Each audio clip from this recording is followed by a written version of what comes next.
While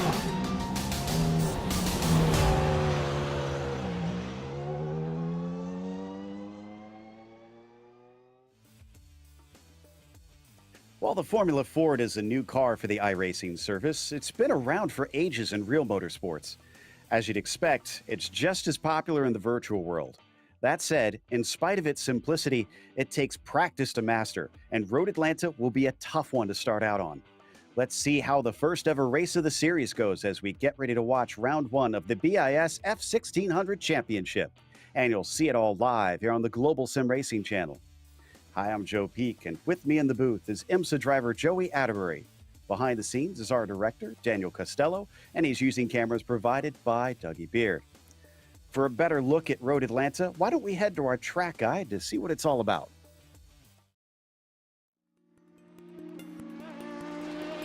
Welcome to Road Atlanta, the scene of incredible sports car racing for decades and the home to the Petit Le Mans.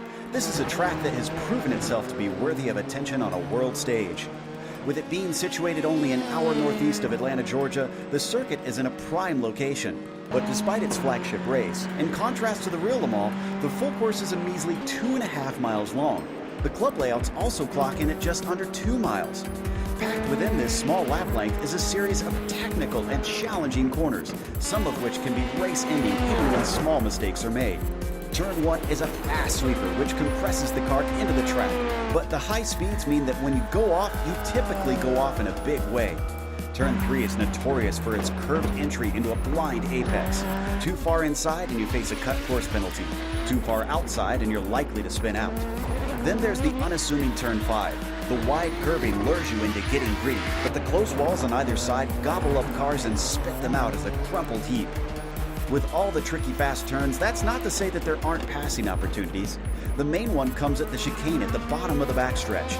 The huge downhill drop into the turn makes outbraking yourself quite easy though, so be careful. The whole thing wraps up with the frightening final corner. With nothing but a giant wall right to the outside as cars fly through at high speed, it's not often that wrecks are small. Boasting a wide swath of series over its history, everything from NASCAR to Indy Lights and of course IMSA, the main use of the track is SCCA events and driving schools. No wonder this place is popular both in real life and here on the iRacing service. Fans will no doubt get to enjoy many more years of action at this incredible track.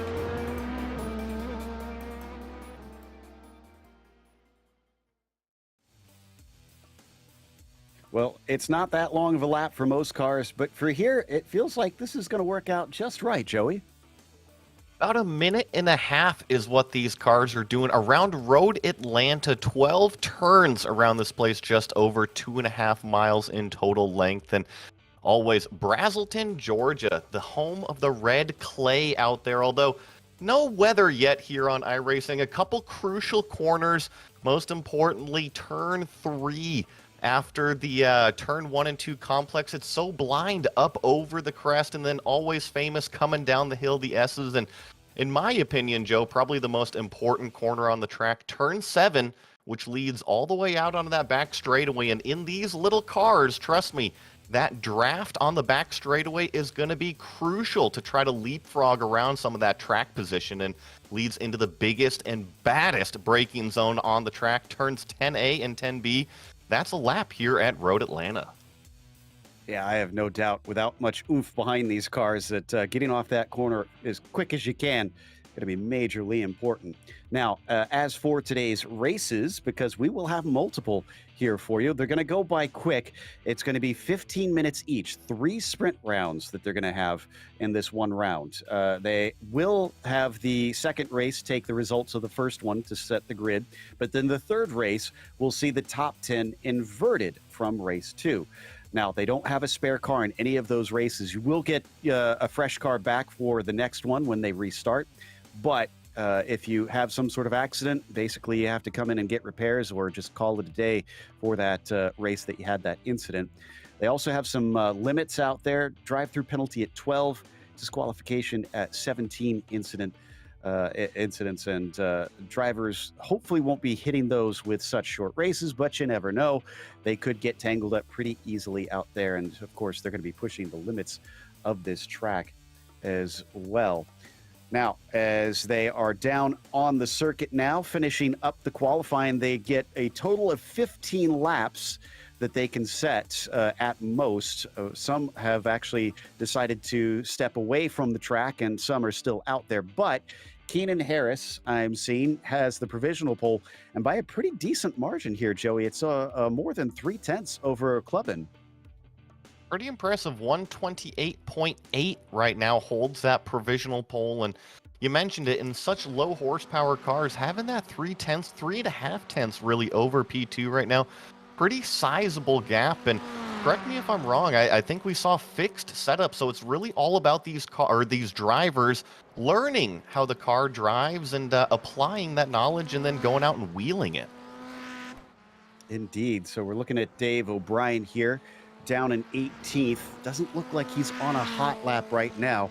He's the last of the drivers that have set a time here in this race. So he's going to want to try and pick it up as we check out Nagovin up in 4th. And he does look to be on a flyer, but he's about 2/10 down. He's going to get a nice pull from Mike Wagner just in front of him. This looks like really good timing. And I'm checking that out. Yeah, it's a nice little gap here, getting a pole, and this is crucial for track position. Qualifying is so important, but Joe, 15 seconds. I'm not sure if he's going to be able to complete this lap. Yeah, that's a good point. Yeah, we're down to the very end of it, and they cannot complete hot laps in this series. Once the clock hits 0, that's it. It's going to be very close, but he's a few hundred feet short, and that means our grid is now set. So, as we take a look at our grid results, as I mentioned, Keenan Harris on the pole by a pretty good margin over Connor Clubbin, with Joseph Yang starting in 3rd. Then from there, it's Stephen Nagovin in the 4th position and Jordan Bezugli in the 5th position. Then it's Stephen Vervayan in P6, followed by Gord Ross in 7th and Shane Vickery P8.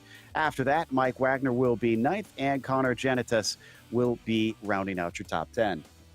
Here in 11th, we have John Benwilid, followed up with Graham Laubin there in 12th, Jonathan Brooks in 13th, Craig Willis 14th, Joshua Cronin 15th, Cedric O'Hyan, a couple more here, Keith Loban, and Dave O'Brien rounding out the 18 cars we're seeing here today. Looks like they're about gridded up, and it's going to be a standing start, so it's going to be not something we see as often here on GSRC. We see a lot of series that do that traditional American rolling start, but they're doing it European style here in these machines. Should be fun to watch, and especially treacherous, I would think, into turn 1 there, Joey, as well as, I guess, through 2 and 3 on top of it. It's going to get narrow, and remember, these are open wheel cars, so you got to be really careful not to tangle those wheels. It will be 2, 3, and possibly 4 wide through turns 1, and trust me, it gets to a really narrow funnel there up at the crest at turn 3. So looks like they are just about ready to go. We're waiting for Gord Ross and Kluban to get out there as they have now gridded up. And the green flag is out for the first ever race in the BiS F1600 series. Good start for Harris off the line and immediately goes off to the racing line as Kluban just behind him tries to see if he can get in the slipstream, almost 3 wide for 3rd place. Yang, Nagovin, and Bezugli, they're all trying to find their way through the first turn, but now the treacherous and blind turn 3 as we watch them go over the apex. Jumping over that curb, only some of them. I'm really impressed to see them staying off of the curb with the cold tires, and look at them already sliding it down through the S's. These front 2 of Harris and Klubine definitely scooting out away from the rest of the pack. Yeah, and they're going to need that distance, no doubt, as they come off of 5 and down towards turn 6. So far, thankfully, it looks like everybody is rolling. Remember, no spare car. Oh, with a problem with the leaders. And Harris is going to get into the side of Connor. He's going to be slow. What damage is on the car after that? Because here comes Nagovin. No, such a problem for the leaders right at turn 7, and look at what it does on the back straightaway. We got 2, 3 wide, and this is what I'm talking about. This is those draft trains. How much can you take advantage? Who can you leapfrog around on this back straightaway? Govin trying to stay ahead here as they get into the braking. Oh, but he's going to go way too deep. Cold tires. He can't get it woed up, and he's out into the gravel. Connor goes back to the top spot despite tangling with the former leader. Yang still behind him as Steven gets back onto the circuit. Well, it's been an interesting first lap for Connor Klubine out there, and he manages to hold the position. Looks like we got 2 cars off down the front straightaway, but Klubine, Yang, Bazugli, your top 3. Ooh, and we got 2 more cars off. Lobin, unfortunately, is off by to the side of the road, and Wagner as well. So a bit of a melee here at the beginning. We kind of expected to be a bit chaotic, but it looks like most of them are still running. Gord Ross did start from pit lane, so everybody is still back out on the course without having to come in for repairs from what it looks like. Yeah, this is Jonathan Brooks in the 13th position. Right in front of him, Joshua Cronin as well as Keith Lobin. Look at this, headed down into turn 6, potentially 3 wide. Now only 2 wide between Lobin and Brooks. And I tell you what, these little cars, these little Formula Fords, they're providing some great racing. And we mentioned it, this is a quick race, Joe. Only about 15 minutes for these heats. Yeah, a minute and a half, so they're going to be, what, about 9 laps or somewhere around there, 10 laps. I think that they'll be racing as they come down the back stretch. You can see dicing there between Vickery and Harris. Keenan trying to come back after he got sent off course, almost making more contact down into the chicane, and he tries to come across, and unfortunately Vickery gets in him. He knocks him back straight, and they both keep going. Oh, unfortunately, another little bit of contact sends him out wide. That was pretty impressive. And look at this, 2 wide through turns 2, really close to contact behind him. Oh, my goodness, that was almost disaster on the front straightaway. Yanatace is going to try and stay ahead of Nigovin, and it looks like he's got much better momentum coming up that hill using that grip. Behind them, Benwillid is going to hang back 2 wide down into turn 3. Unfortunately means that Connor is going to have to fall back. Nigovin now moves up into 6th. Yeah, John Benwillid, and then also Craig Willis. I believe Keenan Harris is at the end of this train.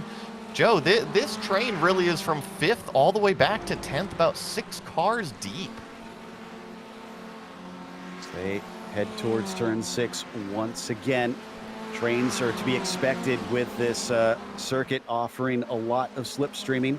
Jonathan Brooks in 10th place here, just behind Josh Cronin, fighting for P9 onto the back stretch. Let's see if this is going to be enough pull for that number 55 to make an attack.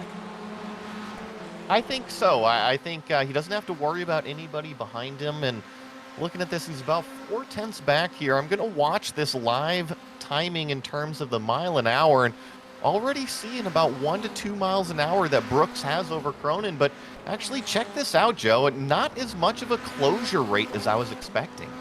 Yeah, same here. I mean, they aren't very big cars, so they don't punch a huge hole in the air, but they don't have the power. So you got to think that they're going to at least feel some of the effects, as the 6th place battle here is between Vickery and Nigovin, still just in front of him. Looks like Zugly is starting to be caught up as well. Yeah, this is a great battle. This is still that kind of 5-6 cars deep, and all battling for what would be a top 5. And you see here coming down the S's, these are true momentum cars, but look at how much they're sliding. And Joe, I always talk about tires. I think what the thing is with these little Formula Fords is look at how itty-bitty skinny those things are. Yeah, they don't offer a lot of grip, and they stick way out there going slow. That was Jordan who seemed to have a bit of an off there coming through 5. Now, trying to back it up for the exit of 7, Nigovin on Vickery, and then behind them, looks like this is going to be a battle here into turn 7 as well between Gord Ross and John Benwillid. Boy, Gord has done a great job coming from pit lane. He's up to 10th already. Well, and you mentioned it, he's got Jonathan Brooks right in front of him, but look at this battle back here for 4th place one more time here, going into turns 10A, and this is your biggest braking zone. And one thing I'm noticing here, Joe, is these 3 cars, they're running very close, and they're all painted the same. I wonder if they're working together right now. Yeah, I was kind of trying to figure that out as well. I'll need to double check to see if they do have these three on a team, because they will have a team's championship in this series. Look at how close he gets, but that looked like a bit of a lift down into turn one, and maybe it's a good thing he did, because off goes Ngovin. Ngovin, just too much speed. And Joe, I was watching these cars in practice. Turn one, definitely a sketchy area if you carry too much entry speed. Seems to lose the back end quite a bit. Yeah, not too shocked, especially at a car like this where trying to modulate the throttle, that mid-engine, going to be so tough. As we're watching Brooks back in 10th place once again. And he's still got Benwilid just in front of him. So we check back in with Josh Cronin now, and Cronin goes off in sympathy with what looks like Craig Willis there. Yeah, just another one with too much entry speed, and target fixation unfortunately sent the other car off. And this is still that battle back here. Cedric O'Hayan for 13th place, looking ahead at Mike Wagner. And I always love the old Cars themes. The Rust-eze themes always get to me, Joe. The fact that that is considered an old car theme now makes me feel extremely old myself, honestly. But here we go. Graham Loban in 14th position is trying to outgun Dave O'Brien down the back stretch. He's got a little bit of a nose ahead and more speed. O'Brien's going to back out of it. And jumping up here, this is the battle for P5 here. Riding on board with Jordan Bazugli, right in front of him, Shane Vickery for that 4th place position, and up over that tricky turn 3. And looks like these cars and drivers are actually handling over the turn 3 crest quite well. Sorry, Joe, I just can't get the words out of my mouth tonight. I mean, there's been a lot of action happening out there, so I don't blame you as they crest over the hill. Jordan still being a threat to Shane Vickery. Shane is up 4 spots from where he started this race. Been an excellent one for that 27. And remember, he has already had an incident earlier on when he got into the side of our former leader, unfortunately. So he might be dealing with just a little bit of damage. Keenan Harris was who he ran into, is actually just a little bit behind these two. We're going to watch from Jordan's perspective here as they once again pick up speed. 117, 18, 20 miles an hour as they come side by side now, and it's around the outside that the 13 is going to attempt to make the pass. It looks like he's got it done cleanly through. That was a little bit more the closing rate that I was expecting to see earlier, and made that draft work nice to perfection. And here we go. Looks like Steven Najovin is trying to get back up on it and going up for 9th place around John Benwilid. All right, nice job there. But as we've seen, seems like it's not really completely job done. And unfortunately for Bazugli, he went off in a really fast part of the track through turn 1, manages to keep it out of the barriers, thankfully. And he'll carry on, but he falls to 7th after what had to have been a scary slide. Went back and looked at that. That was another turn 1 incident. And Joe, so I started racing in Spec Miatas, and granted, it is a sedan car, production car versus an open wheel car, but you have to kind of drive these very similar, and meaning on the edge. Loose is fast, and these cars are definitely loose, but you overstep that limit by 1 or 2 miles an hour, and all of a sudden the car is just sailing off the track on you. Yeah, but that's honestly what I love about these things, is you have to get them right up against it to get the most out of it. So we watch Cedric O'Hayan back in 14th. This is Graham Loban just in front of him. And what about our leader? We haven't checked in on Connor. And Lubine right now, Klubine, excuse me, is about 1.3 seconds ahead of Joseph Yang. Checking to see what the lap times look like between them. And Yang last lap was about 0.3 quicker, so we'll see if he can keep this up as they cross just now. A 29.1 for Connor, Joseph 29.6. So that one wasn't a gain from the 46 that time. I've been kind of watching that battle out of the corner of my eye, and one time Yang will throw down a fast lap, the next time Klubine will throw down a fast lap, and one thing's for sure, Connor's actually edged out a little bit, just about a 10th or 2 each lap, and grown that up to about 1.6 seconds as this battle for 6th and 7th is pretty hot. Oh, side by side into turn 3. Great bravery from Jordan as he's going to be able to get past Connor in the 44.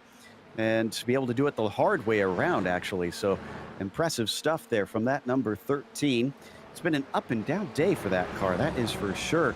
Has had to make it through wrecks, has had to get it back on track after going off course in scary spots, but is close to a potential top 5 if he can maybe get back up to Keenan Harris. But that's going to be a lot of work in only 3 minutes. He's got 4.5 seconds, it looks like.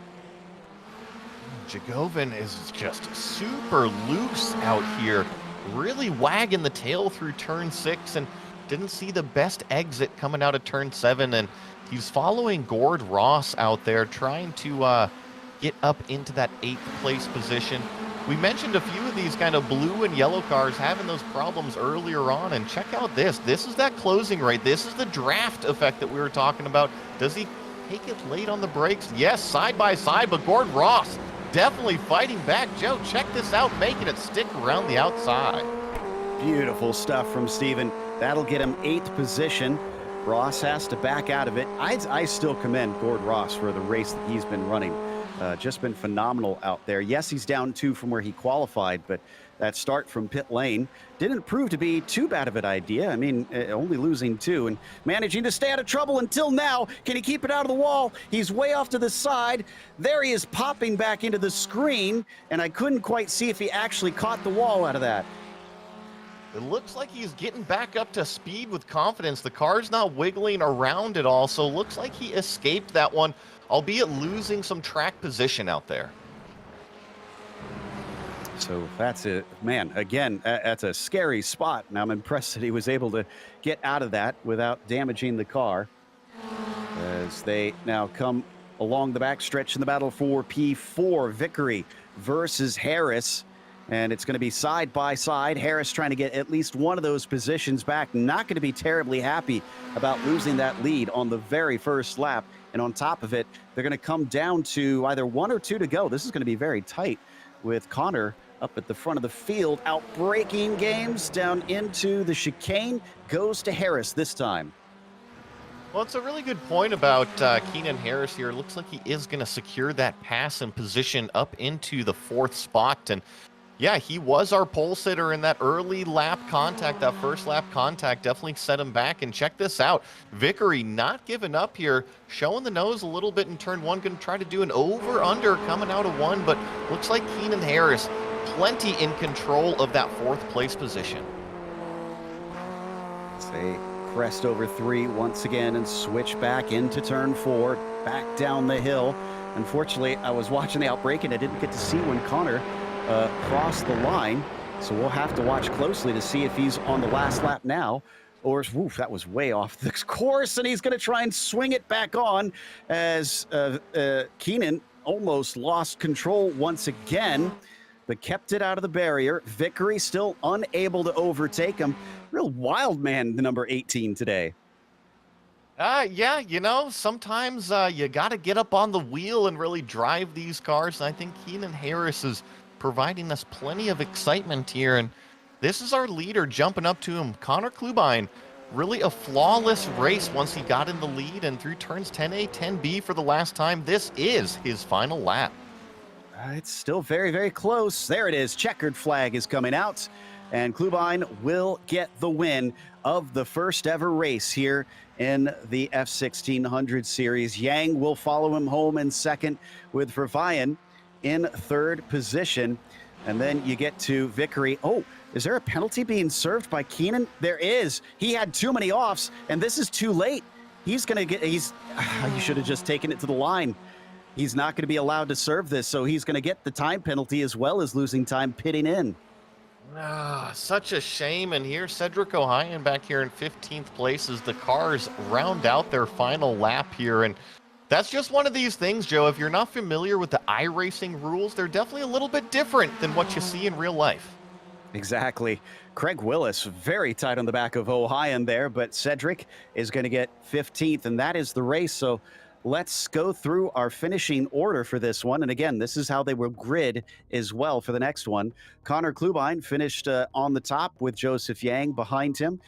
Stephen Vervaien will finish P3, and Shane Vickery was only able to get back into fourth as Jordan Bezugli finished fifth, and Keenan Harris started on the pole, only sixth for him. Janitas was P7 as Stephen Ngovin was Ngovan's now gridded as seventh. And my results shuffled around on me. Gord Ross was P8, John Benwillid was P9, and Jonathan Brooks was 10th. Yeah, and then here in 11th, we got Mike Wagner, Graham Lobin, Joshua Cronin here in 13th place, Cedric O'Hyan 14th, Craig Willis, Dave O'Brien. There's Keenan Harris back there in 17th, and Keith Lobin. So that is after the penalties were applied. Yep, so apologies there. So just missed out on that. Looks like they're almost already gridded up. They got to be ready to go right away. We're waiting for our pole sitter to get out there. Connor, as well as it looks like Dave O'Brien is the only other one that needs to grid up. We have Klubine in the 6 ready to go. So now it's down to the number 3 to finish, and then they'll start to get the lights lighting up at the front of the field. So, and Dave might be another one to start from the pits here if he doesn't hurry it up, or else we are going to get going without him. There it goes, down to 0. He's going to have to start from pit lane. Engines start to rev, and the green flag is out. Oh, he doesn't go off the line. Our pole sitter goes nowhere. Connor's going to lose it, and drivers are having to weave around him, almost causing an accident. More of them are going to tangle, getting back into him. Oh, it is just a cascade of wrecks, unfortunately. It could have ended up a lot worse than what it was. I think I see 2 or 3 cars turned around, and now we got more chaos on the exit of turn 1. We got 2 cars around, 1 car left, 1 car right, but looks like about the top 15 are away. O'Hyan, Brooks, Lobin, I think all involved. Keith ends up spinning a little bit later. It must have had damage on the suspension of that car. 5 cars, 6 cars are in pit lane. After last time on the first lap, we saw everybody make it through the first lap without having to visit down to their crew. Again, no scheduled stops in these races, so that's going to put them way on the back foot if they can even get it back out on the course. Yeah, it's going to be tough, and yeah, Connor Klubine way back there, and this is Joseph Yang's opportunity. Remember, he was hanging out there in second place that entire first race. What does the number 46 have now that he's got a race under his belt? Exactly. He ran into second, couldn't seem to chase down Klubine, but now with Klubine out of the way, what are we going to see here? Oh, deep into the corner for Vickery this time is the one that overshoots it, along with John Benwillid. Cold tires, cold brakes, seems to be really tricky on these cars. Yeah, it can be, and then couple that, once you get it warmed up, they tend to be a little bit twitchy loose out there. You see John Benwillid coming back on the racetrack here, and he's actually behind a couple cars. The one that I've got my eye on, up 10 positions. Keenan Harris right now in the number 18. He managed to keep his nose clean, and just as I say that, he drives off the racetrack. Doesn't impact the wall, though. Day saved. Yeah, I mean, really, it seems like with the way these races are going, if you just keep it going, you've got a good shot at a decent finish. These are tricky little machines. Go ahead. I'm sorry to interrupt you. That was our leader going off right there, Joe. I just got excited because Joseph Yang and Vervaien are in a battle. Indeed, and coming back around the crest here and onto the back straight, Yang's going to have to fend off Vervaien, and Bezugli could get himself into the mix as well. He's not too far behind. Let's see what they do down to the chicane. This is that draft effect. Vervaien really tucked up in there. Look at how close he gets before taking to the left side of the racetrack. That sets him up prime time for this braking zone going into turn 10A, and it's up to Joseph Yang. He backs out of it, lets Vervaien take the corner. And Connor's saying he never got the green flag on his screen. That's a new one. I haven't heard that reasoning before. But a bit unfortunate if he had either some sort of glitch or just didn't catch that it had changed on him. Look at that diving as they try to vie for that top spot down into turn one. Joseph Yang going for it once again. He slides through the inside, could get an over-under though from Stephen Vervaien. Is he going to attempt to be aggressive into two? No, although he dips his tires into the dirt, he does get it woed up in time. A little bit back and forth there from Vervaien, but these two battling up front have brought Jordan Bezugli up into this battle. You see him, kind of that team-painted car, just hanging out in the third place position and up over the exit curbs of Turn 5. And of all the danger areas on Road Atlanta, I'm surprised that Turn 5 hasn't bit anybody yet today. Yeah, I mean, that's usually the one where you see so many of them going off, and so far we've had a few scary moments, but for the most part, we haven't seen the massive wrecks that we typically do. The battle rages on for the lead. Now, this is going to be interesting as well, Joey, because we have to remember they reversed the grid on this one for race number 3, so whoever does win it is going to be starting from 10th. That's a great point. It only happens in race number 3. However, the points still pay out for that win. If you ask me, you only want to rely on that grid invert if you get into trouble out there on the racetrack. Up and over the crest once again. Nice little over-under here from the drivers. Vervaien is going to take the lead right back once more. Still being hounded by Joseph Yang at pretty much every corner. Can he hold on to this into turn 1? No, not quite there. He's going to have to fade back. This is a great battle between Vervaien and Yang, and coming up over turn 3, let's see, both of them hit their marks, and Bezugli does as well right there in the third place position. And coming down the S is one of the most iconic areas of Road Atlanta. Always gets the great snapshots and into the compression and back up the hill out of turn 5, and nobody jumping over the curbs too much. Pretty calm and mellow from these front 3, if you ask me. Absolutely. And, well, I do have to say, I love the classic. Speaking of old paint schemes, Joseph Yang's, as someone who was a fan of Little Al in my youth, I definitely approve of that number 46. But let's see if he can be as quick as the two-time Indy 500 winner as they come along the backstretch once again. Another big toe as he's going to try to the inside. He's given about just enough space down to the grass. He's going to have to try and fade back and open this corner up, or else he's going to be awful shallow into the chicane. There he goes back off to the right-hand side a little bit more into the corner once again. Yang ahead, but Willie B off the turn. No, Vervaien cuts back and gets him. Well, you called it. You know, Joseph Yang had the opportunity to come back a little bit more, open up the arc and the radius for turn 10A and B, and Vervaien just took advantage of that. But here we go. Yang taking another look into turn 1 outside. Not usually the place it's going to happen. Got to be careful of that third place car taking a look down the inside. They once again come through turn 3. Still nose to tail. And this is actually, interestingly, ahead of Gord Ross, who didn't start from pit lane this time, and he's up to 4th position. Another 4 spots gained by that 63. They keep this up, Joey. It's going to be a wild one at the end, because he's bringing along 2 other friends, Vickery and Wagner. Absolutely, and I'm looking Mike Wagner the last time, 29.5, the fastest car on the racetrack. So trust me, this second pack of 3, led by Gord Ross, definitely catching our leaders. And if you ask me, it's about perfect timing. They should catch our leaders just in time for the last few laps of a battle.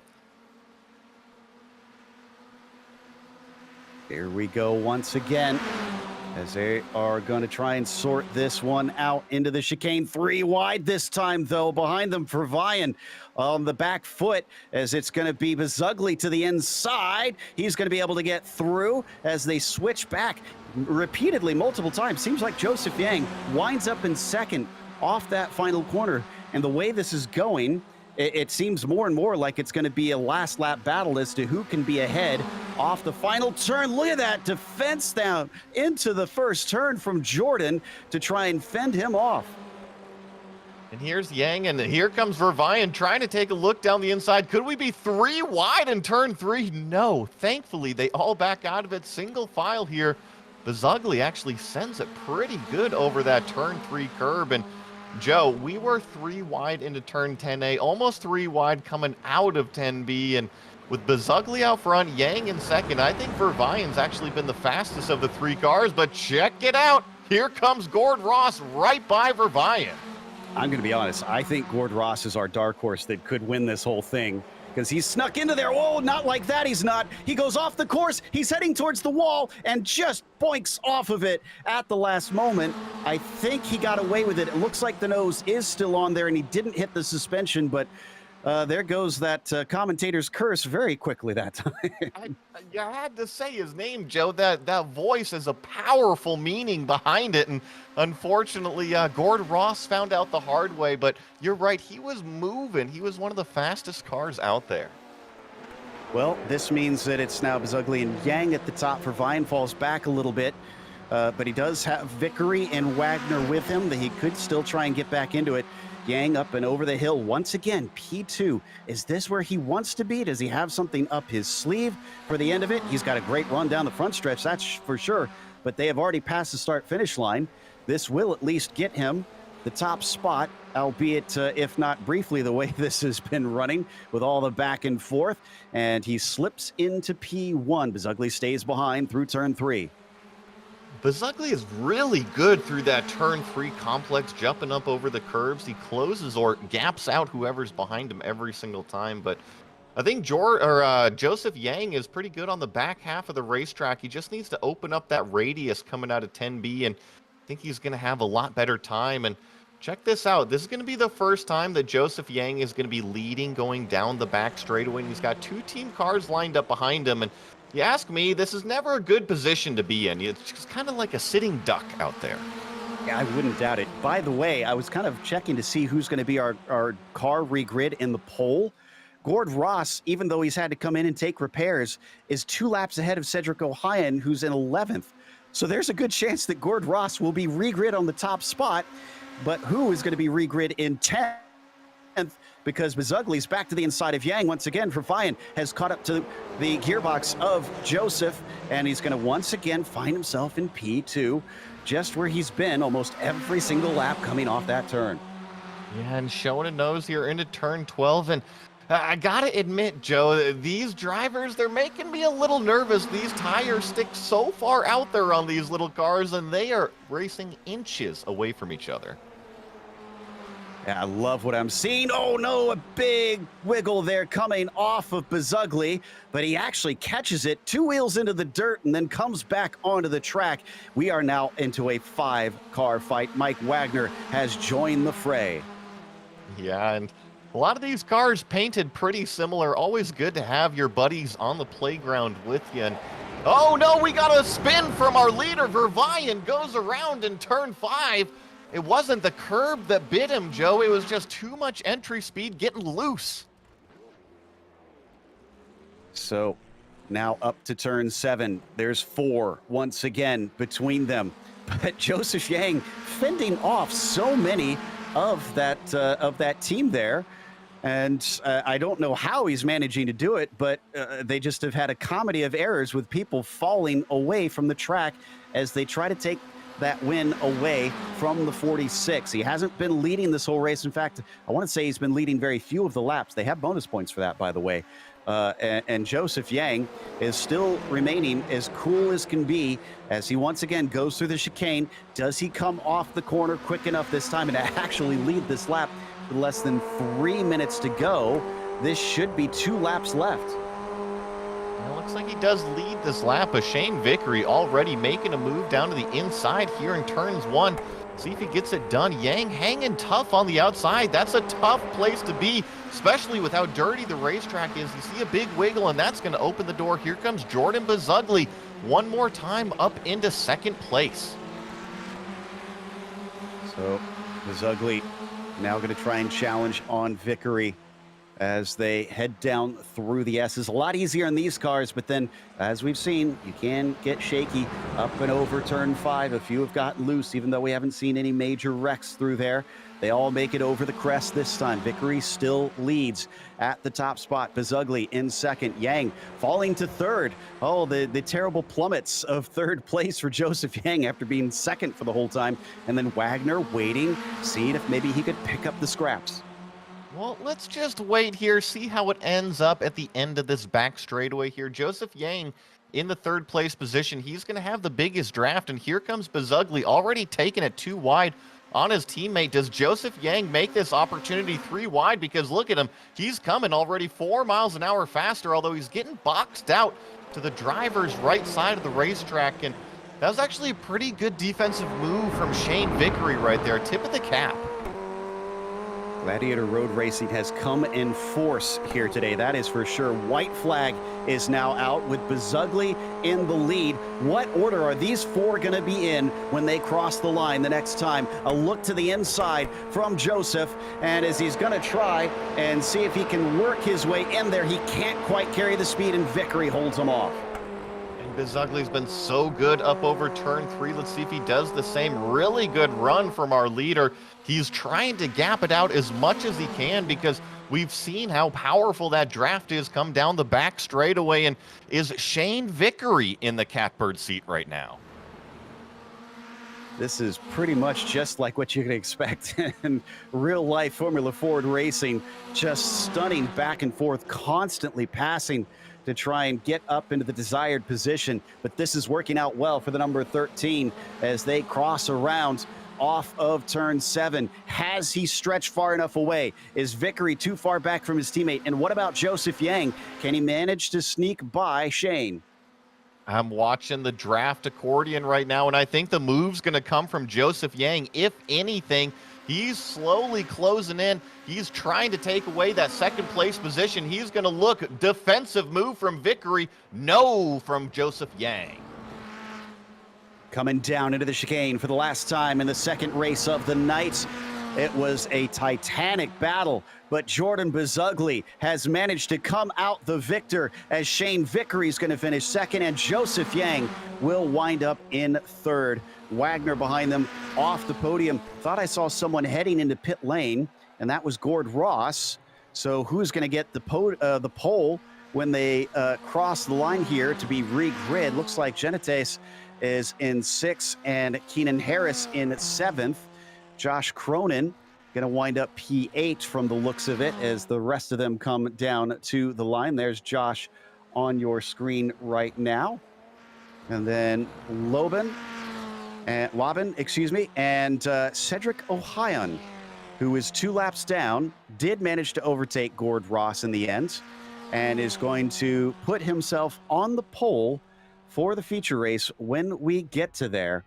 Just incredible stuff. Let's take a look at that finishing order of this second race, and we'll go through the starting grid of the third one in a bit, so stick around. We'll do the work for you. Don't worry. You don't have to figure out how they will reverse things. But Jordan Bazugli from 5th on the grid managed to make it through that opening wreck and take the win. Shane Vickery was P2, and Joseph Yang was 3rd. Then it was Mike Wagner in the 4th position, and Stephen Vervayan in P5. Connor Genetes was in 6th, and Keenan Harris wound up in 4th.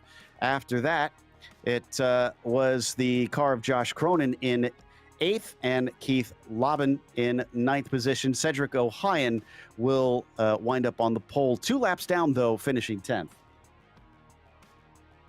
Yeah, and here I lost my time in scoring screen here, just waiting for the 11th, 12th, 13th place to pop up. But you mentioned it. Those are going to stay set. It's only that top 10 that's going to be grid inverted for that final heat number 3 here.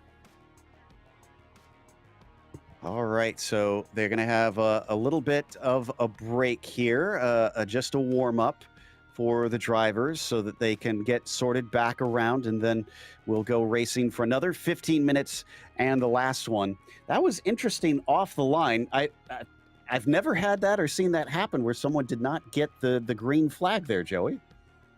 Yeah, definitely, and especially if you're unfamiliar with some of the standing start processes, it can be a little bit confusing at first, but hopefully all goes well here in heat number 3 for our first race winner. Good to see him back out on the racetrack, you know. Indeed. So the drivers are just about out there now. It looks like we'll get pictures of them in a little bit while we sort a few things out behind the scenes. Some of them have taken to the track to try to get some more practice because we did see, I think it was something in the realm of about 4 or 5 of them retired after those opening wrecks. So they didn't get more time to run out there. No, and I do like the 3-race format, Joe, especially with these cars. I think it gives multiple opportunities to go out there and grab those finishes. And you mentioned it here at the end of heat number 2. The racing that we're seeing up at the front, 5, 6, 7 cars deep, I think that's what we should really expect to see from this series and car combination. Now, you mentioned racing the MX-5s coming up. Did you ever get to race these little things, even if not competitively, get out and try the real thing? No, I wish I got to race a Spec Racer Ford, which is pretty similar to these, but still body work over the wheels. Haven't ever gotten into a sports racer or an open wheel car before. I'm still quite jealous. I would love to get to hop into the Spec Racers because they look like a lot of fun. But these do as well. These are basically, those who are not familiar, these are the cars that many road racers cut their teeth on, work their way up the ladder. And as we take a look at the temperatures, actually pretty good conditions here, thankfully. These things slide around enough as it is. They don't need a slippery track on top of it. But especially over in Europe, Joey, it's the kind of, if you want to work your way up eventually to the top in Formula One, this is where, other than karts, so many drivers kind of hop in and get going. I totally agree. And I mean, you look at these cars out there, it is a big go-kart. And what a go-kart can't really teach you is vehicle dynamics. It doesn't have suspension geometry. It doesn't have pitch. It doesn't have roll. It is a chassis bolted to the ground out there. And you get up into these entry-level formula cars, and that's where you really start to learn those vehicle dynamics, how to set up shocks and differentials and spring rates, all this sort of stuff that goes along with a car that's more than what a go-kart can provide you. Indeed. And I mean, you know me, because we both cover the Lotus 49s. I love open wheelers without downforce. So this to me is, if I could someday, if I wind up actually getting to go out and race in the real ones, I probably would want to get myself one of these and give it a try. As we're watching Vickery here, who hasn't set time yet. A couple drivers have managed to come around and get what little laps they can in, but we've only got a minute left, and they're going to regrid them in just a moment. A third standing start race, and we'll see if this regrid will dramatically shake things up or if it's going to look similar to one of the previous 2 races. Well, and Joe, you're talking about real racing, and yeah, I'd love to see you in a little Formula Ford or Spec Racer Ford or something, but I just have a little hint that you might wind up at a dirt track more sooner than later. No, I have actually been out to a dirt track working some commentary here at Florence Speedway, and it's yeah, and no, I've been looking at the little Hornets and thinking, ooh, that does look like a lot of fun. Could maybe get a little old car that maybe had seen the best of its life on the road, that maybe could be spruced up with a roll cage and sent out there. But we'll see someday, maybe, if things go my way. In the meantime, with the session now ticking down to 0, that means our grid is going to be set for the final feature race here today. Our first ever round of the BiS F1600 series. And boy, has it delivered on the first time of asking. On the pole for this one, up at the top, Cedric O'Hyan has been regrid on the top spot. Keith Lobbin will be in the second position. Josh Cronin will begin from P3. And then Keenan Harris, he's been kind of snake bit in this race, that's for sure. He'll start from P4. He wants that win that he missed out on, I think, in the first race. Connor Genetes was 5th, and Stefan Vervine was P6. And it's Mike Wagner 7th, Joseph Yang 8th, Shane Vickery in 9th, and Jordan Bazugli regrid back in 10th. Everybody else from there on down, this is the same order from what you saw in the previous finishing order. So no change for those cars. Looks like everybody is out on the grid here, I think. So yes, green flag is out as they get off the line. Lobbin does not go very quickly, and Cronin's going to be able to overtake him for the lead. How about Keenan Harris, though? Very good start, monster start, as he's looking at second place as well. Coming up into turn 1, trying to go the long way around. He's going all the way out to the curbs. He holds on to it. Behind them, somebody spinning across the track, and we've got a wreck. Yeah, and Gord Ross was collected in it. They spun just to his outside, and he was an innocent bystander in that. But out front right now, looks like Keenan Harris chasing Cedric O'Hayan. And Joe, keep an eye on that yellow number 18 in second place. Oh, looks like Janitas just went off. I'm sorry, that's Cronin in turn 5. Ooh, keeps it out of the barrier, though, and is still going. But, man, having a mistake this early, you can see how many cars are breezing past 3 wide. Now, as they come up to turn 6, he's going to brake early and watch his 2 cars tangle in front of him. Somehow they get away with it, and he gets both. Nope, just one of the spots back. So how are they going to sort this out through turn 7? They're not, and unfortunately, it's Cronin who suffers it once again along with Njegovan. Yeah, Njegovan as well as Cronin getting tangled up out of 7, but here is the leaders coming down the back straightaway. Keenan Harris all the way up in the draft. Cedric O'Hayan moving defensive, but I think the number 18 is going to clear him by the time we get to 10A. Man, Keenan is not going to sit around. We got another incident behind them this time, trying to make it out. Looks like Mike Wagner goes off course, and it looks like Joseph Yang has to take evasive action along with Craig Willis. I think everybody's going to be able to get back onto the circuit. Unfortunately, Keith Lobben has retired from the last race, and Njegovan has had to come in to take repairs. And here comes Janitas looking down the inside of O'Hayan. Ooh, Cedric, is he going to hang on to it? He does, barely. Wow, what a save from Cedric O'Hayan. Being Cedric the Entertainer tonight as he comes back onto the track and gets it going. And he's still into the top 5. That's Connor Klubine there just behind, taking a little bit of a look too wide down through the S's. Are these cars slow enough to handle this sort of maneuver? Up into turn 5, round the outside, Connor with the brave one. Oh, I don't know if it's the cars are slow enough. It's if the 2 drivers are getting along, and wow, that was amazing. And I'm sorry for Cedric O'Hayan, but just the fall continues down through the order.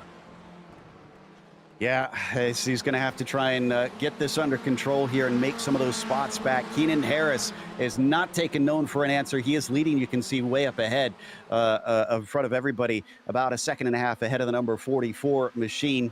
And then we're watching Ben Willid back here in 9th position as he's got a big chase on Lobben.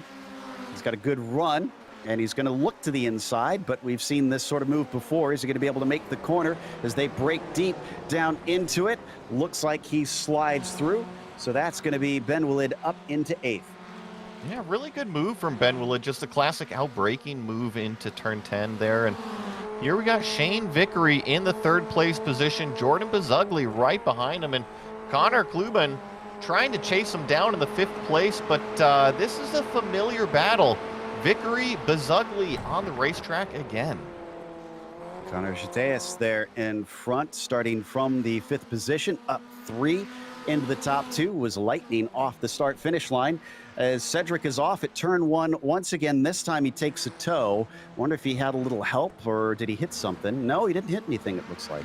Man, just unfortunate here in race 3, but tell you what, I think that this is the race that Keenan Harris was hoping to have in heat number 1 when he started back on pole position.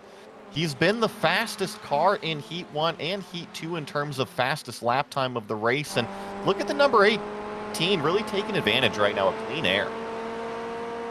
Absolutely. That generic sim sport driver is going to score some valuable points for his team.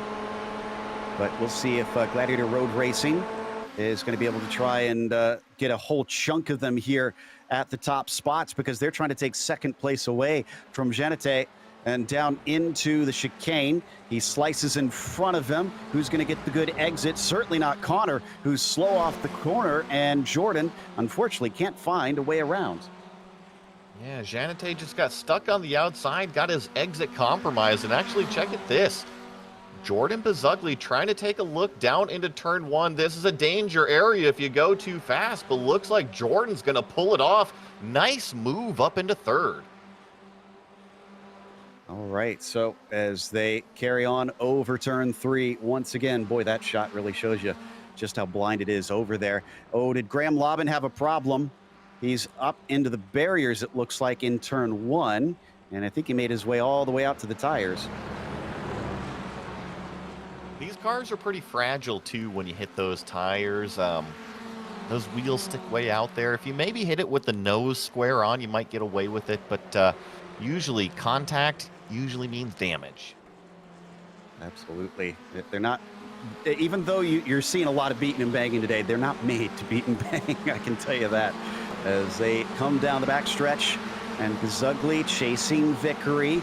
They maybe need to work together a little bit here because they've got a gap over the 44. If they could break that, maybe they could just have some team tactics to the end and can decide later who's going to finish P2, who finishes P3, or catch Harris. You never know. Maybe they've got enough pace in them if they get into clear air to run down that number 18. They've still got 9 minutes left, Joey. I mean, it might be worth trying that. I think so, and Joe, you might actually be seeing some of that, and I don't know if you got a shot of this helmet, but I just saw that now. Dale is full on out here racing at Road Atlanta today. But go ahead. That's unnerving. That's a really I don't know what to. It's like Judge Dredd and Dale Earnhardt had a baby. Honestly. Well, coming Perfect back. way to describe that. Yeah, that is very Judge Dredd and Dale Earnhardt. But back to the teamwork aspect, I think they were doing the right thing in kind of doing the leapfrog of the draft train. And got to remember, Jordan Bezugli just won that heat race number 2. I wonder if he's feeling it right now because he's actually starting to stretch it out a little bit over Shane Vickery.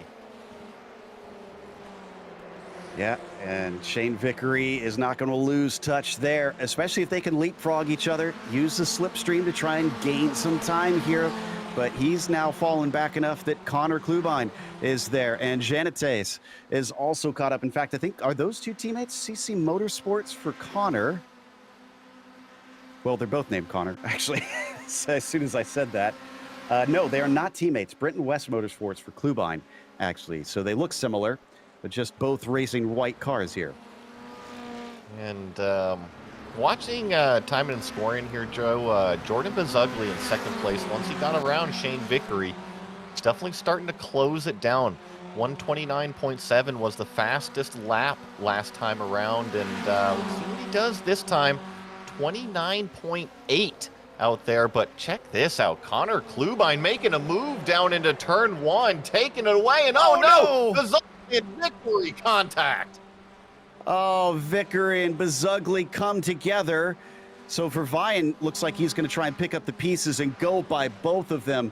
But the Gladiator Road Warriors, unfortunately, are going to find themselves falling down the order, probably with some damage now. And they still have 6 minutes left to go. That's going to be a lot of laps, and ill-handling cars are not going to be fun. In fact, you could just see for Vian, who shouldn't have an ill-handling car, is going to lose the spot right back to Bezugli, who's recovered.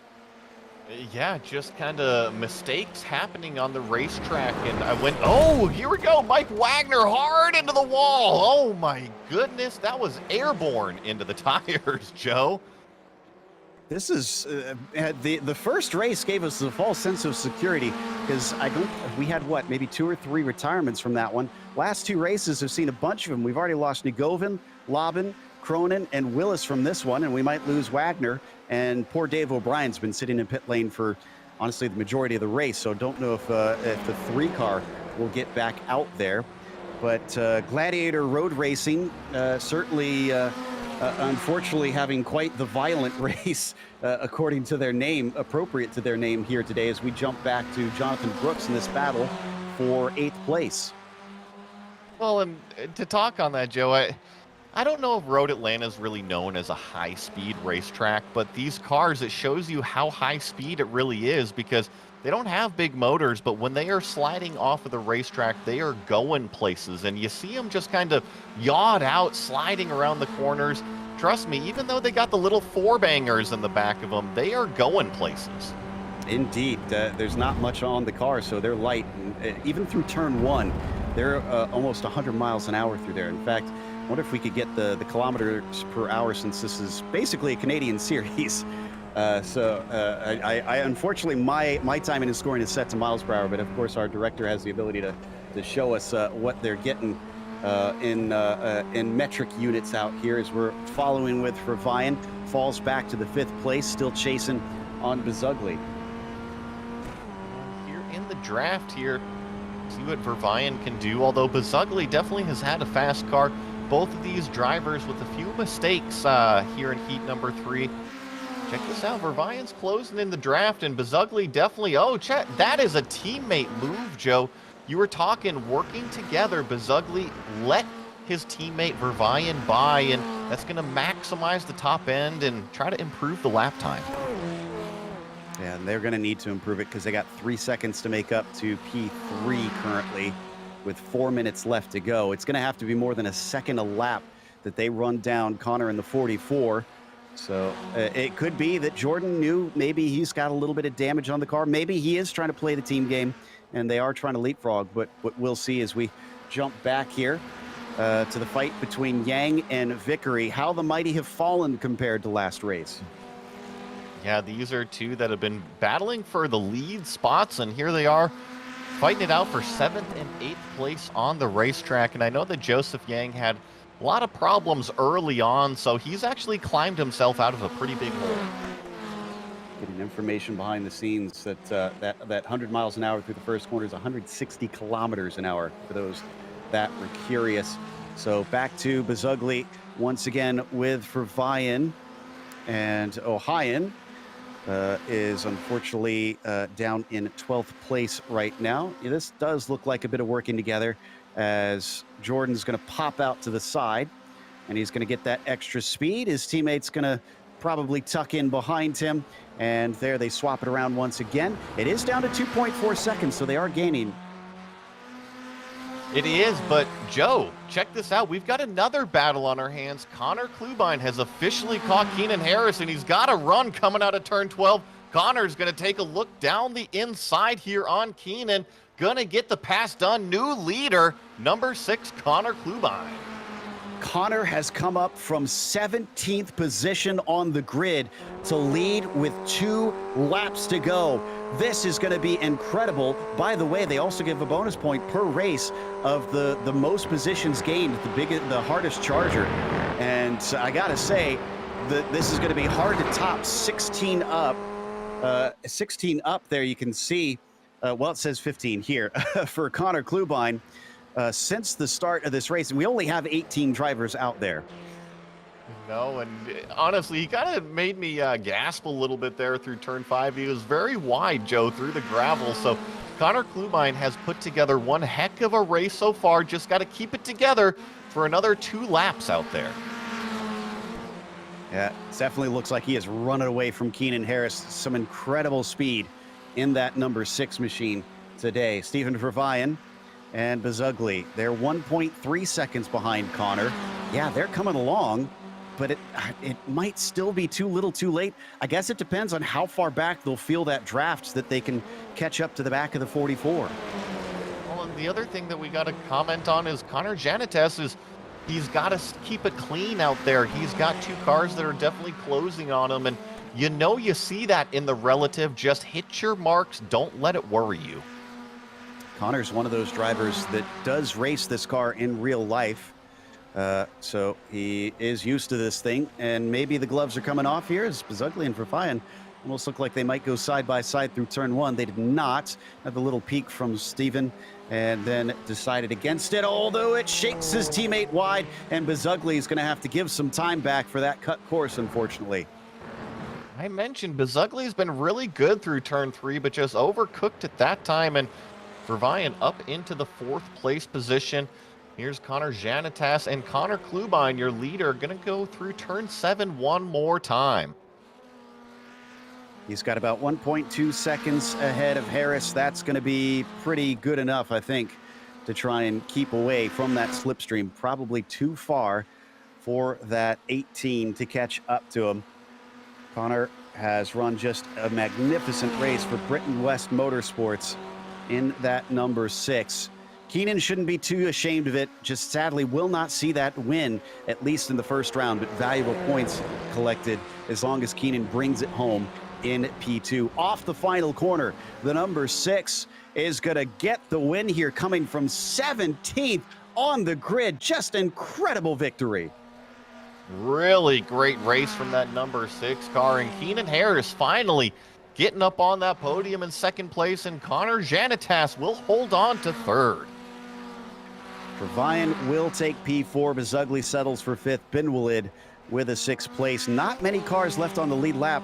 Poor Joseph Yang had a wreck late on. Apparently, he found himself having a little bit of a spin late in the race, and that forced him out early. But we're going to go to a quick break. We'll give you the final results of race 3 in a moment, along with driver interviews, so stick around.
And welcome back to Road Atlanta. The first race of the BiS F1600 Championship gave us some fantastic action. And Connor Klubine took the final win of the night from 17th on the grid. That's absolutely going to be the bonus points for hardest charger in that last race. Keenan Harris finished in P2 as Connor Janita finished in third, as Stephen Vervayan was P4. It was a good run up for Bezugli. He went from 10th to 5th. Remember, he won that second race, got regrid. Couldn't quite take 2 of the wins. Ben Walid was P6, and Gran Laban was 7th. As then we get into our cars, a lap down already. It was a bit messy there in that third race as Joseph Yang was P8, Cedric O'Hyan P9, and Jonathan Brooks rounds out your top 10. And then here in 11th place, we got Shane Vickery, Gord Ross, couple laps down, and I feel like Gord Ross never really got a chance to get racing out there. Maybe round 2 will have better luck for that number 63. Mike Wagner there, 13th. Craig Willis, Dave O'Brien, Joshua Cronin, Stephen Jagovin, and Keith Laubin are the 18 cars that participated here tonight in this opening round. And that's going to take us to our winner for the last race of the night, race number 3, Connor Klubine in the number 6 machine. And we're going to chat with him to see how he feels about how that one went, because again, had to climb all the way through the field. Connor, congratulations on that win for the for that last race. You won the first one as well. But boy, that must have been difficult on that last one, trying to climb through. How many cars did you pass, and how many fell by the wayside in front of you? I think it was pretty close to the same number. I think it was about even. The second race didn't start the way I wanted it to with Wi-Fi issues. I never saw the green. I reacted to the cars around me. So then that put us, of course, 17th for the start of race 3. But it was just honestly keeping my nose clean. That was the largest part of it. And I was really happy to kind of redeem myself after the disaster of race 2. Indeed. And I mean, you weren't alone. There was a number of drivers that ran into issues over these 3 races. They were pretty frantic out there. Did you kind of expect that? These cars are kind of known for having really exciting races. Oh, well, the cars themselves, they're so tail happy. If you get like a degree more slip angle than you're supposed to, then it's going round. I think that was shown more than a dozen times in each race, probably. So no, it's just about keeping the nose clean and bringing it home. It's a little bit less, a little bit more chaotic than real life, but I don't think it's that far off. Well, glad to know that iRacing nailed most aspects then on that one. You start things off with great points. There's a lot of them on order with, all the different bonuses that you can get. Other than, the one errant finish that you had in the second, does this give you good feelings about the rest of the season? We'll have to see on how many of the races I can actually make, but based on the performance this week, there's got to be a chance, I guess. Well, again, amazing job on the 2 wins, and especially the last win coming from so far behind. Anybody you want to thank? Oh, I'd like to thank my mom and dad who are watching about 20 feet behind me in the other room, and then also to Callum Baxter, my teammate who didn't show up tonight. Yeah, it didn't seem that you need him for a double win there. That was Connor Klubine who took the victory here today. In the meantime, sounds like Joey has caught up with a man that didn't have a good last race, but it looks like he's got Joseph Yang. Well, Joseph, I know that heat race number 3 didn't go your way, but you got to be happy standing on the podium twice today.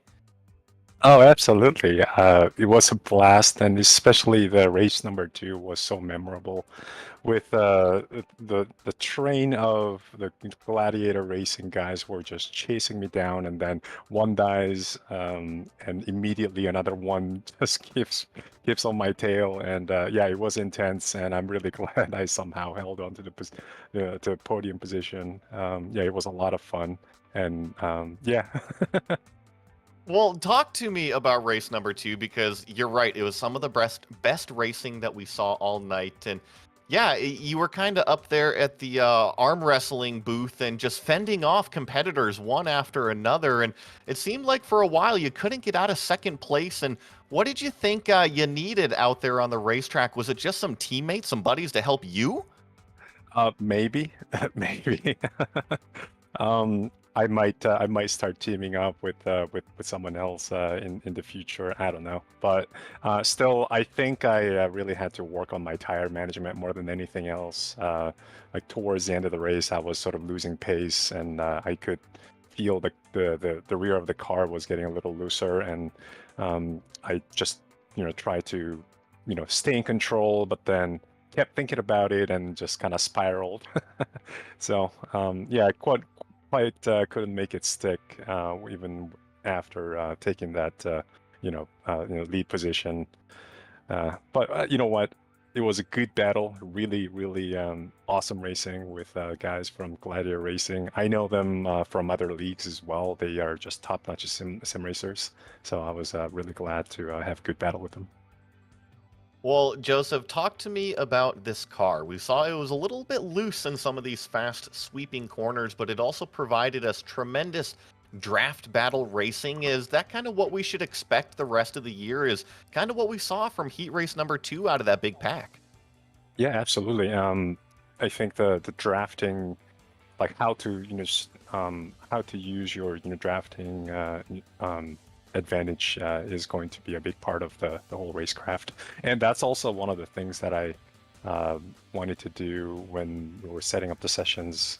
So instead of having lone qualifying, wanted to go with open because that will give some of the some drivers aren't really the best qualifiers. Like they might have really good average pace, but the qualifying pace might lack. But then they could also strategically place them where they could gain a few tenths here and there, just with good drafting too, so they can move up the ladder before the first race. Well, and I also think it provides a little bit of a realism aspect as well. You're never out there by yourself qualifying a car on the real racetrack. And before I let you go, anybody you want to say hi to or thank? Well, I wanted to say thanks to everyone who showed up. We're a little bit nervous. I mean, it's my first time organizing a race event, and I wasn't even sure how many people would even sign up and show up. But yeah, it turns out everyone wanted to race these cars in these tracks, and I'm just happy that I chose the right combo. Mike Broomhead, obviously, led the whole organization side of it. He was a great help. He gave me a lot of advices in terms of how to gain more exposure and whatnot. And thank you guys for, again, as always, putting together a great broadcast. Well, Joseph, this first event kicked off great. It had some fantastic racing, so I know I for sure can't wait to see what the future of the series has in store. Thank you. That was Joseph Yang coming home. I believe it was 7th place in the final race, but 2 podium finishes here for that number 46 car. Absolutely. Looks like we've got Jordan Bazugli, who kind of bookended things interestingly, a 5th, then a win, and then back to 5th, despite having to start from 10th position. So one win mixed in there, but always kind of, frankly, in the mix, Jordan, and with a lot of your teammates around. How do you assess your performance today? It was great. I mean, honestly, I got on thanks to Shane Vickery and just got paired up with the Gladiator road racing guys, and honestly just kind of jumped in the rig. I haven't driven the 1600 in iRacing before, just kind of getting the hang of it. Really like the momentum stuff, and this is as momentum as it gets. So no, really happy with the races tonight. The track was a great combo, very fast and flowing. The draft definitely was very big in the mix in terms of how to take advantage in what spots, how to position the car as you're going around the track, and trying to maintain that advantage, because that draft around the back stretch was something else. You really had to be on your toes with the guys behind you. Now, I have to ask, are you perhaps a fan of the Intimidator? Just a hunch? Just a little bit. I mean, hey, if you're not doing it for Dale, then what are you doing it for? It caught us by surprise. We really enjoy your helmet. Really cool idea on that. Now, next time out, when we head off to a much smaller track, but honestly similar in the elevation change and lots of swift corners throughout the course over at Knockhill, are you looking forward to that? I know it's one of my personal faves, but not everybody shares that opinion. Knockhill's very tricky. It's going to be a ton of fun, but it's going to take some work to really maximize your line around the track. Obviously, with these cars, I mean, you even saw. I think I even had a couple, whoopsies through turn one on this track. It was just very treacherous. If you don't get your line just right in your approach to the corner, it's very easy to upset the rear of this car with too much steering input or just too much trail braking, what have you. So Knockhill's been really interesting. The elevation definitely makes it a lot of fun, and the car kind of loads up in different ways through different corners. So definitely looking forward to that. That's going to be a very interesting challenge. Well, again, congratulations on the win in race 2, and well done on a pair of 5th places. Appreciate it. Looking forward to the next race and the rest of the schedule. I will as well. That was Jordan Bazugli in the 5th spot at the end of the night, but with a lot of valuable points to tally up. And some good points as well, as Joey has caught up with Connor Gerete in the number 44. Well, Connor, congratulations on the 3rd place finish here, standing on the podium to end out the night. Yeah, by happenstance it feels like, but nevertheless, good to be up here. Hey, give yourself a little bit of credit out there. I thought you had a fantastic race number 3 out here, and you were really mixing it up with a lot of those team cars, fending them off. And how did you like the racing of the Formula Ford and this Road Atlanta track combo? It's a lot of fun. There's a few times where I kind of get tricked into feeling like I'm the real thing. So, in the real thing, pardon me. So it's been a fun training tool, and it's fun to get out here with lots of people we see at the real track and kind of mix it up pre-season. So it's been a lot of fun. Honestly, Road Atlanta is not my best track. It felt like I was just trying to keep up a little bit tonight compared to some of the other tracks that are upcoming. So, it's a good sign of the pace to be up here and on the podium in the first feature. Well, Connor, talk to me. You go to Knockhill next, a very different racetrack than Road Atlanta. Is that one that you feel a little bit more confident at? Yeah, I would say a little bit. I'm looking forward to some of the tracks coming up in the later season. Actually, I'll be testing out the real car, so I'm going to be missing Knockhill, unfortunately, but looking forward to getting back to it for round 3. So maybe a bit of a pass, because Knockhill's one I'd be learning off the gate.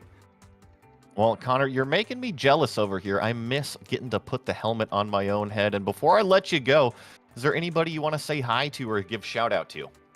Yeah, well, of course, want to say thanks to Mike and Joe for putting the series together. It's been a lot of fun to see it come together. And then big shout out to the real crew, Dad, Brother Cole. He wasn't able to join us tonight, so I was the solo CC car, but we should have, a few cars on the grid later this season. So thanks for all the hard work you guys are putting on at the shop this week. Well, Connor Janete coming home in that 3rd place final podium spot in heat race number 3 at Road Atlanta. Thanks, everyone. Which is going to wrap us up with a big thank you to the league for bringing us on for this season of coverage, because I'm glad we're going to get to cover what is looking like a very fun series. Also, thanks to the team today, Daniel, Joey, Dougie, and of course our spotter, Goose Salmon. To check out, make sure to check out our social media, our website, and our merchandise store. And don't forget to subscribe to our YouTube channel so you don't miss a moment here on GSRC. Like we said, don't forget, in 2 weeks' time, we'll be back with Knockhill on Monday, April 24th at 8 p.m. Eastern. Be sure to check out our other broadcasts that we have listed here. And until next time, race clean, race hard, and we'll see you on the track.